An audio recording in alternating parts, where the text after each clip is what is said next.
the galaxy stood on the edge of war. The Velan Dominion and the Red Hari Alliance had armed themselves for years, each blaming the other for 1,000 small wounds, trade disputes, border skirmishes, and pride that had hardened into hate. The neutral worlds held their breath, afraid to choose a side. One mistake, one spark could set the stars on fire. Far above Earth's moon, in a secret meeting hall made of glass and steel, alien ambassadors gathered. The room was quiet except for the hum of the air filters and the slow breathing of creatures from dozens of worlds. They had come together to discuss one question: what to do about the humans. Ambassador Thalen of the Velan Dominion spoke first. His tall silver form shimmered in the dim light. The Dominion cannot allow the humans to interfere, he said. They are unpredictable. They think too fast, act too freely, and once involved, they never let go. Across the table, Red Hari Representative Rocker gave a sharp hiss. His scales glinted blue as he leaned forward. You fear them because you cannot control them, he said. But we have fought their kind before. They are small, fragile, overly emotional. Thalen's tone turned cold. You misunderstand them, Rocker. They are dangerous not because they are strong but because they refuse to break. They adapt. They learn. And they never stop. At the far end of the table sat a human, Ambassador Henry Cole of Earth. He wore a plain black suit, his face calm but watchful. For most of the meeting he had said nothing. But now he sighed and spoke quietly. You are both wrong, Henry said. Humans are not monsters or heroes. We just survive. That's all we've ever done. The room fell still. The alien eyes turned toward him. Henry stood and walked slowly to the wide window that looked out on the dark curve of Earth below. You don't want us in this war, he continued. You really don't. Because once we're in, we won't stop until it's over. You'll lose control of it, and when the smoke clears, you'll all be asking what happened. Thalen frowned. You speak as if humanity is above this conflict. Henry shook his head. No. We just know what war does. We've burned our own world before trying to save it. There was a long silence. The hum of the room seemed louder. Rocker stood, crossing his arms. If your species is so wise, he said, why do you still build fleets? Why do you still train soldiers? Henry turned toward him. Because we learned the hard way that peace doesn't keep itself. For a few moments no one spoke. The meeting ended without a decision. The ambassadors left uneasy, each side believing the other would try to use humanity first. Henry remained in the room long after they were gone. He stared down at Earth, blue and quiet, still home despite everything. He thought about how little most people knew of what was happening up here. On the surface, families went to work, children went to school, and life moved forward as if the stars were silent. He envied them. His communicator beeped softly. It was a message from the United Earth Defense Network. Ambassador Cole. Tensions between the Dominion and the Alliance are reaching a breaking point. Be advised, any spillover into human space will trigger containment protocols. Henry frowned. Containment protocols meant preparing for war. He typed a short reply. Understood. But don't engage unless absolutely necessary. He closed the channel, rubbed his eyes, and whispered to himself, don't drag us into this. But even as he said the words, he knew it was already too late. Across the galaxy, fleets moved quietly into position. Velan carriers gathered near the border worlds, and Red Hari cruisers disappeared into the dark between systems. The first skirmishes began with drones and scouts, small, silent battles that most civilians never heard about. But soon the fighting would spread. It always did. Henry watched the first flashes of light appear on the edge of the star map displayed before him. Tiny flickers, red for the Dominion, blue for the Alliance, pulsed like sparks on dry grass. He remembered his grandfather's stories of the Orion Crisis, the last time humans had joined a galactic war. Humanity had entered it reluctantly, after one of their colonies was destroyed. When it ended, entire systems had been left in ruin, and no one had ever truly recovered. The galaxy had learned to fear humanity not because of power, but because of persistence. A soft chime broke his thoughts. His aide, Emily Grant, entered the room. Sir, she said, the Council is requesting an update. They want to know Earth's position. Henry smiled faintly. Our position, he said, is to stay out of this. Do you think they'll listen? Emily asked. He looked out the window again at the fragile blue world below. No, he said quietly. No one ever does. In that moment, somewhere beyond the moon, a sensor alarm lit up. A Dominion battleship had entered neutral space by mistake, or perhaps on purpose. Red Hari ships moved to intercept. Henry's console flashed red. He opened the communication feed and listened. There were voices, static, shouts, confusion. Then a single sharp explosion. The channel went dead. He closed his eyes and felt the cold weight of inevitability settle in his chest. War had begun. He sat back down at the table, alone now, and poured a small glass of water. He raised it slightly toward the distant planet and whispered, "Stay safe, Earth. Stay out of this." But he knew humanity never stayed out of anything for long. Outside, the stars flickered, the first faint lights of a new and terrible fire spreading across the galaxy. The first human casualty came too soon. The medical ship Dawnlight had been on a simple mission, carrying medicine and food to an independent colony near the neutral zone. It was an old ship not built for war, its engines slow, its armor thin. Inside, Captain Amelia Trent and her crew of 15 worked in calm routine. They were used to helping people caught between the two alien powers, not fighting them. But on that day peace ended. The Dawnlight was halfway to its destination when the alarms began to scream. "Incoming signals," shouted Lieutenant Marcus Hale, the communications officer. "Multiple ships, closing fast." Amelia leaned forward, eyes narrowing. "Velan or Red Hari?" "Both," Marcus said, pale. "They're fighting each other right in our path." Amelia's stomach tightened. She had heard rumors of the border skirmishes growing worse, but she never thought they'd reach this sector. "Open a channel," she said. "Send our ID code. Medical vessel, neutral alignment." Marcus nodded and began to transmit, but the screen filled with static. The battle outside was too fierce. Explosions flared in the distance, silent in the vacuum, bright as lightning. Two fleets tore into each other with beams of energy that left trails of fire in the dark. "Try again," Amelia ordered. "Tell them we're carrying civilians." "I'm trying," Marcus said. No response. The ship trembled as a shockwave from a nearby blast hit them. Crew members grabbed onto railings, struggling to keep balance. "Engines to half power," Amelia commanded. "Turn us around, we're leaving this area now." The helmsman, David Ross, nodded and pulled the control lever. "Trying, Captain. The gravity field's unstable. We're too close to the fight." On the main screen, a massive Red Hari cruiser fired at a Velan destroyer. The beam went wide, straight toward the Dawnlight.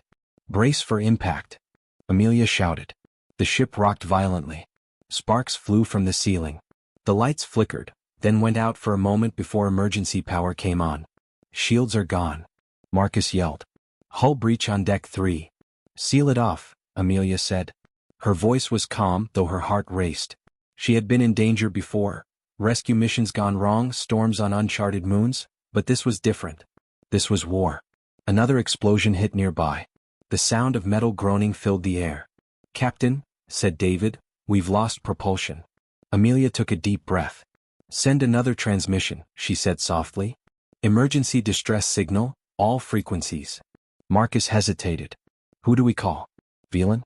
Red Hari? Earth?" "Anyone," Amelia said. "Anyone who will listen." He nodded and began to record. The ship shook again, the hull screaming under stress. Amelia steadied herself at the console. "This is Captain Amelia Trent of the Terran medical ship Dawnlight," she said, her voice firm but calm. "We are unarmed. We are carrying aid for civilians. Please cease fire. We carry no weapons. Don't let this be forgotten." Her voice echoed through static as the message repeated again and again. Outside, two fighters streaked past, one Red Hari and one Velan locked in a chase. The Red Hari pilot tried to avoid the Dawnlight but misjudged the distance. The shot meant for the Velan fighter hit the human ship squarely in its midsection. The bridge erupted in light and sound. The floor heaved upward. Amelia was thrown to the ground. For a moment, everything was silent, the kind of silence that only comes right before the end. She opened her eyes to see the stars spinning above her. The control screens were broken. The air was thin. The oxygen alarm blinked red. "Captain?" Marcus called weakly from the floor. Smoke filled the bridge. "We've lost everything." Amelia crawled to the comm panel. Her hands trembled. The signal light was still blinking, but she knew the transmitter was gone. "We did our job," she whispered. "That's enough." The ship began to break apart. Panels ripped away, floating into the void. Amelia closed her eyes and thought of Earth, green forests, blue oceans, the sound of rain. When the Dawnlight finally exploded, its light could be seen across the whole sector. The message, however, had already escaped. The final transmission: "We carried no weapons. Don't let this be forgotten." was picked up by a civilian relay satellite orbiting a nearby moon. Within hours, it spread across every human communication network. On Mars, workers in red dust-covered suits stopped what they were doing and stared at the broadcast. On Titan, engineers in icy tunnels played the message again and again. On Luna, officers of the defense network gathered in silence. No one spoke. Then one of them, Commander Elias Ward, said quietly, "They attacked a medical ship." The word spread like wildfire. News channels repeated the story endlessly. The names of the Dawnlight crew were read out in solemn tones. Across the colonies, people who had never cared about politics suddenly cared very much. Henry Cole, back on the orbital station, watched the footage with a heavy heart. He knew what would come next. Emily Grant, his aide, stood beside him. "They'll demand a response," she said softly. "They already are," Henry replied. "And they won't stop until they get one." Across the human worlds, something ancient and quiet stirred, a memory of survival, of defiance. Defense satellites that had slept for decades began to wake. Long dormant ships were powered on. At first, the human governments tried to calm things down. They spoke of investigation, patience, diplomacy. But the colonies no longer trusted words. In the network channels, a single coded message began to appear. "Protocol Terra is active." No one said what it meant out loud, but every soldier, engineer, and pilot who saw it understood. Humanity was no longer standing aside. Somewhere deep in the dark, an old fleet began to move again. And among the stars, the galaxy shivered, because everyone remembered what happened the last time humanity went to war. Human ships vanished from known space. Trade routes that had once carried Terran vessels now lay empty. Colonies that had buzzed with chatter went silent. To the rest of the galaxy, it looked as if humanity had gone dark, hiding, afraid to choose a side. But they were not hiding. They were preparing. Deep beneath the icy crust of Titan, massive hangar doors that had been sealed for a century opened again. The frozen ground trembled as engines long asleep came to life. Inside, rows of old warships stood waiting, dust-covered giants built in the time of the Orion crisis. Crews moved quickly between them, checking systems, patching hulls, and bringing ancient reactors online. In orbit around Luna, a second fleet was reborn. The shipyards there were smaller, quieter, but no less determined. Engineers and pilots worked side by side, faces tired but focused. No one spoke much, they didn't need to. Everyone knew why they were there, the Dawnlight. At the command center of the Luna fleet stood Commander Elias Ward. He was tall, steady, with gray beginning to touch his hair. He had served his entire life under the Terran banner, believing he'd never see war again. Yet here it was calling him back. "How many ships do we have operational?" he asked. Lieutenant Grace Turner looked up from her console. 7 destroyers and 3 carriers, sir. More are coming online every hour." Elias nodded. "What about the civilian convoys?" "They've all returned to safe zones. No casualties since the Dawnlight." For a moment, the room was silent. Everyone knew the name of that ship. Every pilot, every worker, every colonist. Elias took a deep breath. "Then we begin Phase 2. Across the galaxy, strange reports began to appear. In one system, a Velan battleship about to fire on a Red Hari cruiser suddenly lost all targeting systems. In another, an entire Red Hari supply convoy vanished, only to reappear days later, escorted safely into neutral space by ships with no transponder codes. The aliens were confused. Some said it was sabotage. Others called it a trick. But one pattern was clear.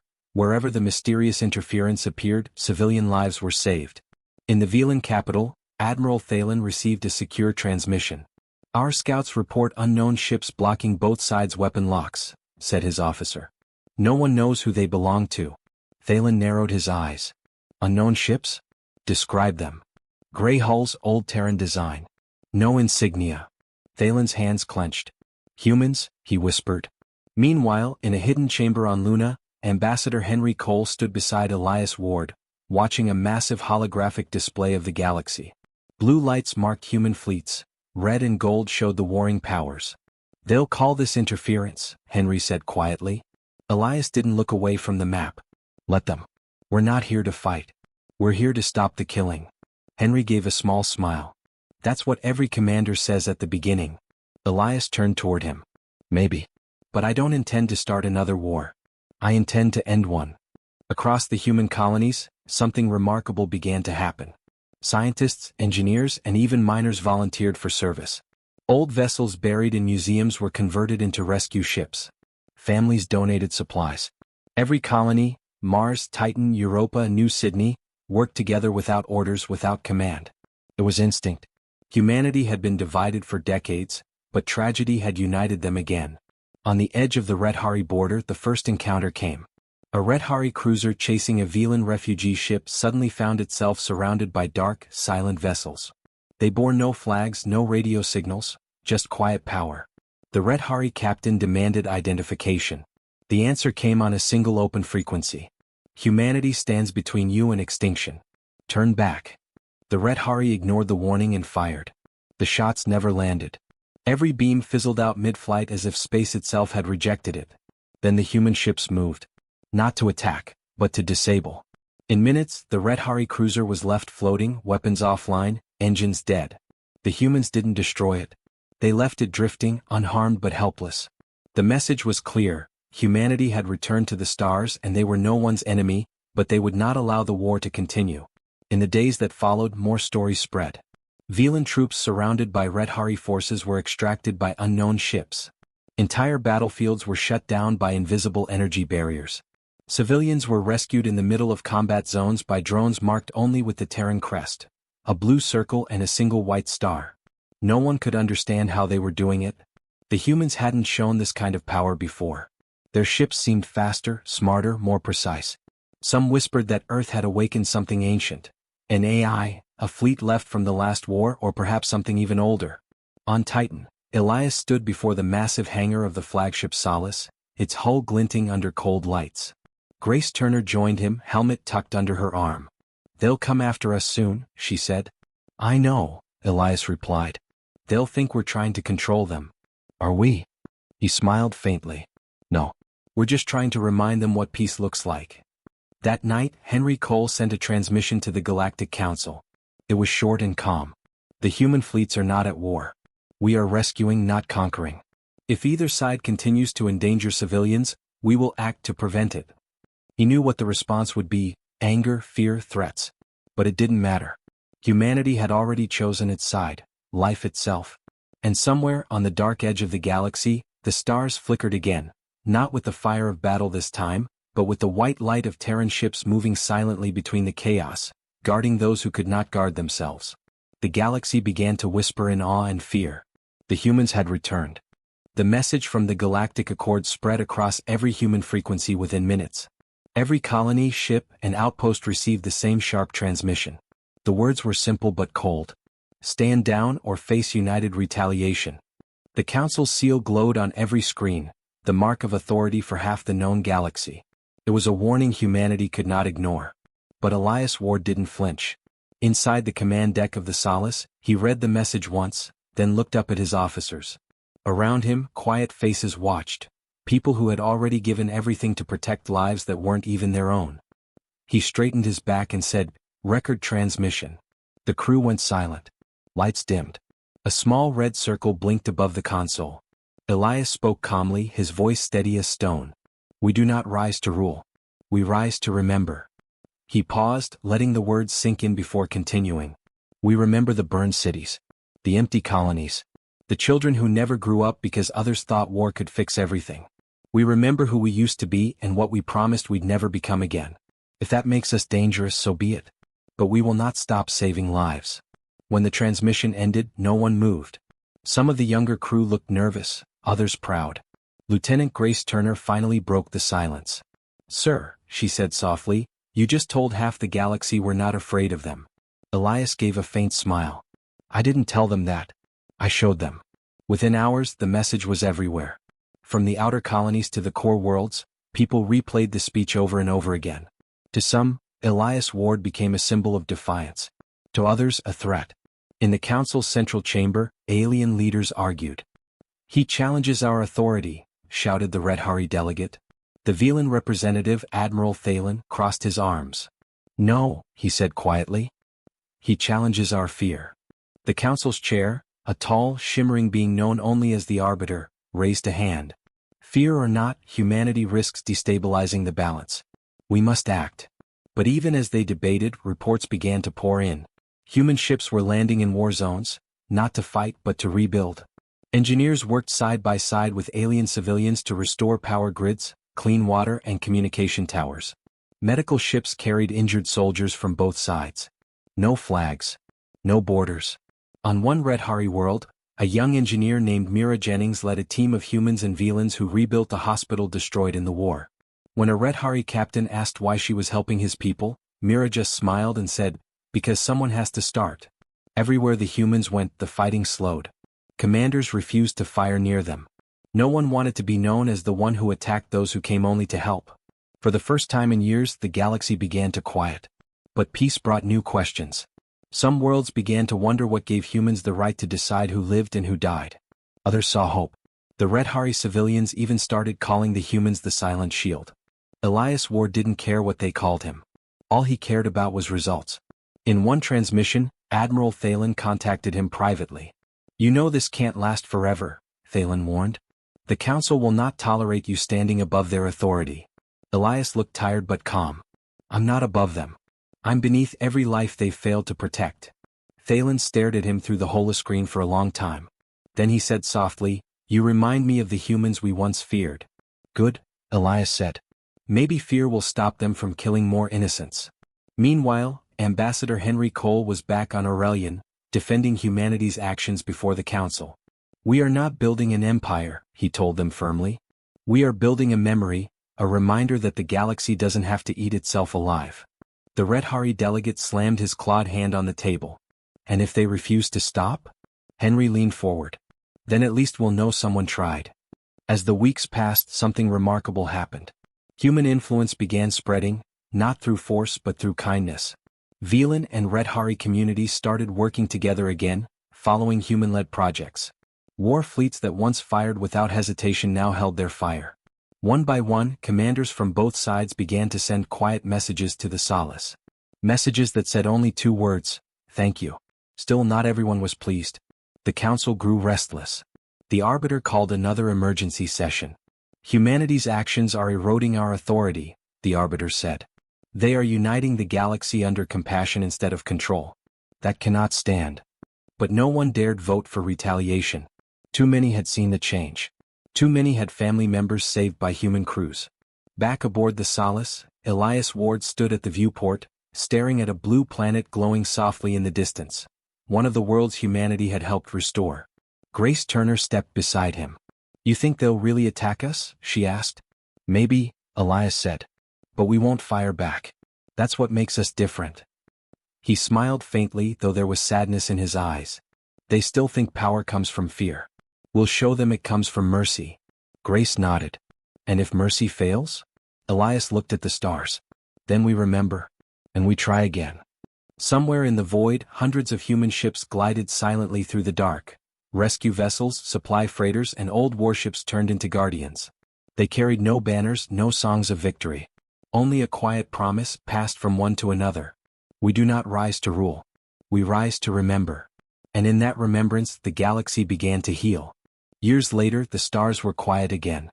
The scars of war had faded, and the galaxy had begun to rebuild. The Ascendant Core, once a place filled with smoke and fire, was now full of life.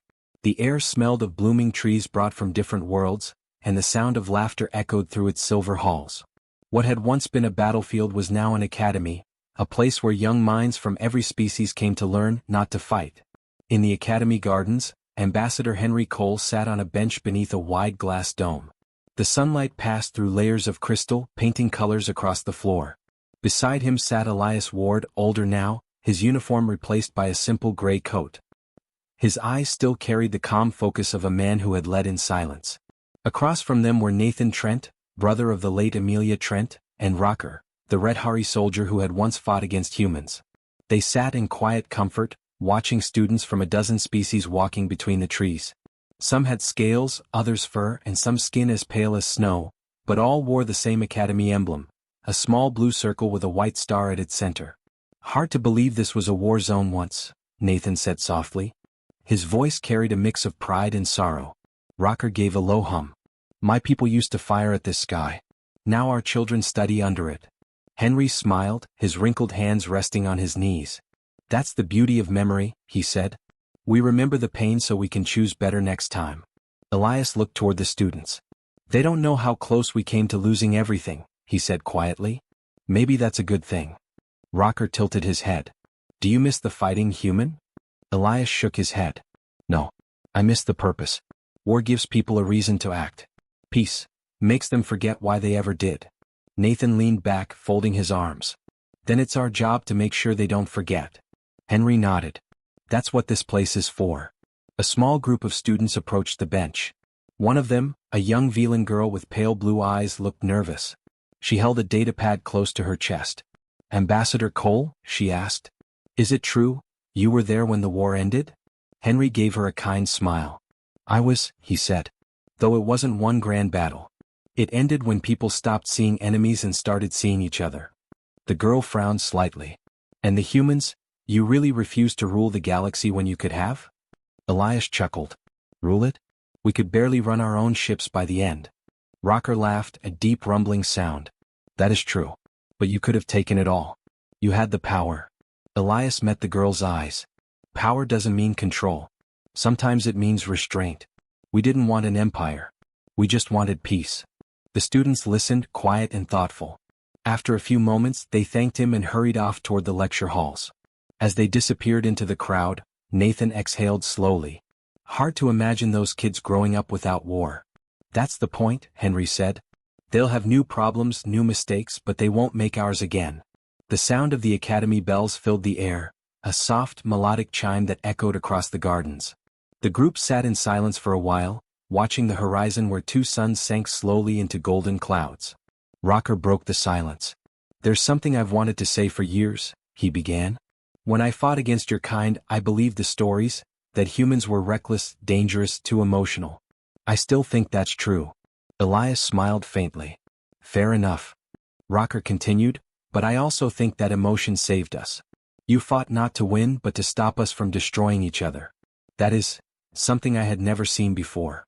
Henry looked up at the sky, his old eyes warm with light. Emotion isn't weakness, he said softly. It's what keeps us human, and maybe what keeps all of us alive. A quiet breeze moved through the trees. Petals fell across the walkway like drifting snow. For a moment, none of them spoke. There was nothing left to argue, nothing left to prove. In the distance, a statue stood tall at the center of the Academy Plaza. It was made of smooth stone and metal, depicting a human and two aliens standing side by side, looking toward the stars. Beneath it, engraved in a dozen languages, were the words, "To humanity, who chose to remember, not rule." Every visitor who entered the Academy passed that monument. Some paused to read it, others to leave flowers or tokens. None walked away unchanged. As the suns dipped lower, the four old friends rose from the bench. Henry leaned on his cane while Elias offered his arm. Come on, Elias said with a gentle smile. You'll miss the ceremony. Henry laughed quietly. I've attended enough ceremonies to last a lifetime. But this one's different, Nathan said. It's for the next generation. They walked slowly toward the main hall, surrounded by students and teachers from every corner of the galaxy. No guards, no weapons, only learning, laughter, and the quiet hum of life continuing. At the entrance, Henry paused to look back one last time at the gardens. Do you think they'll remember us? He asked. Elias smiled. Maybe not us, but they'll remember what we stood for. And that, Rocker said, his deep voice calm, is enough. As they stepped inside, the night lights of the Ascendant Core shimmered across the sky, like 1,000 tiny stars burning bright in peaceful silence. The war was long gone, but the lesson it left behind still lived on. A reminder that strength was not in conquest but in compassion. And as the Academy bells rang again, Henry Cole whispered the same words that had carried them through the darkest years. Please don't drag humans into this conflict, because we'll end it the only way we know how, with hope. The sound faded into the quiet of the stars. The galaxy had finally learned.